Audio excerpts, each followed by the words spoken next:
If I walked up to you on the street and asked you to install a wiretap in your pocket, one that tracks your GPS location every 5 seconds, reads your contact list, scans your photos, and sends a complete log of your daily movement to a server in Beijing or Moscow, would you do it? Of course not. You would call the police. But you have already done it. You just didn't call it a wiretap. You called it social media. You called it shopping. You called it free internet. I say this as a security engineer. We treat our phones like personal assistants. But in reality, a smartphone is the most effective surveillance tool ever invented. And the apps you install are the agents controlling that tool. Today, we are performing a digital exorcism. I am going to break down the 3 specific apps that are considered high-risk assets in the intelligence community. These are not just annoying apps that show you ads. These are apps that fundamentally compromise the integrity of your device's operating system. We are going to look at the code, the permissions, and the business models that make these apps dangerous. And, by the end of this briefing, you are going to delete them. Let's start with the most dangerous shopping app in history, Temu. You see the ads everywhere. Shop like a billionaire. A $3 watch, a $5 drone. It seems like harmless, cheap goods. But you have to ask yourself, how can they afford to spend billions of dollars on Super Bowl ads while selling products for pennies? The answer is simple. The product is not the drone. The product is the malware on your phone. Security researchers recently analyzed the code of Temu's sister app, Pinduoduo, which is owned by the same parent company. They found sophisticated code designed to exploit zero-day vulnerabilities in Android phones. This allowed the app to bypass user security permissions, access data from other apps, and prevent itself from being uninstalled. Google suspended that app from the Play Store, but the DNA of that code lives on. Temu is aggressively harvesting data. It requests permission to access your microphone, your camera, and your photo gallery. Why does a shopping app need your biometric data? It doesn't, but it goes deeper. The app uses a technique called dynamic code execution. This means that after you install the clean version from the App Store, the app can download new code from their servers and execute it on your phone without your permission. It changes its behavior after it passes the security check. This is a Trojan horse. If you have Temu on your phone, your device is compromised. Delete it. Next, we need to talk about the elephant in the room, TikTok. I am not here to discuss the politics or the dancing teenagers. I am looking at this purely from a data exfiltration standpoint. TikTok is not a social network. It is a behavioral modification engine. But the immediate security threat is something called the in-app browser.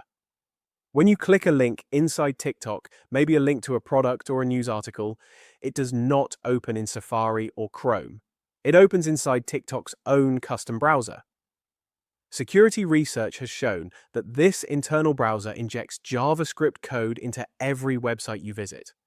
This code has the ability to monitor every keystroke you type. Think about that. If you click a link in TikTok to buy a t-shirt and you type in your credit card number, TikTok's browser can see those keystrokes. If you log into your email through that browser, it can capture your password. It is effectively a keylogger. Furthermore, despite their claims of Project Texas and storing data in the US, internal leaks have repeatedly shown that engineers in China still have backdoor access to US user data. This includes your location history, your device ID, and your network information. If you work in government, finance, or any industry with sensitive data, having TikTok on your personal device is a liability you cannot afford. Remove it. Finally, the third category, and this one tricks the most security-conscious people. Free VPN apps. You want to protect your privacy. You know a VPN is a good tool. So, you go to the App Store and search free VPN. You download Super VPN or Turbo VPN or some other generic app with a shield icon. You have just made your security worse. You have to understand the economics of the internet. Running a VPN requires thousands of servers. It requires massive bandwidth. It requires engineers to maintain the encryption protocols. This costs millions of dollars a month. If a company is giving you that service for free, how are they paying the electric bill? They are paying it by selling you. Investigative reports have found that many free VPN providers install trackers in the app to monitor exactly which websites you visit. They package that browsing history and sell it to third-party data brokers. You are using a tool to hide from your ISP, only to hand that same data directly to a marketing firm. But it gets darker. Some free VPNs, like the infamous Hola VPN case, actually turn your device into an exit node. This means other people's traffic is routed through your phone. A hacker could be using your IP address to launch a cyber attack or download illegal material. And when the police trace the IP address, it leads back to your phone. Do not use free VPNs. If the product is free, you are the product. If you need a VPN, use a paid, audited service like Proton or Mullvad. If you cannot afford one, it is actually safer to use no VPN than a malicious free one. So, here is the protocol for today. Do not just drag these apps to the remove from home screen bin. You need to fully uninstall them. On iPhone, hold the icon, click Remove Apps, and then Delete App. On Android, go to Settings, Apps, select the app, and click Uninstall. But we need to go one step further. We need to audit what is left. Go to your privacy settings. Look at location services. Look at microphone. Look at photos.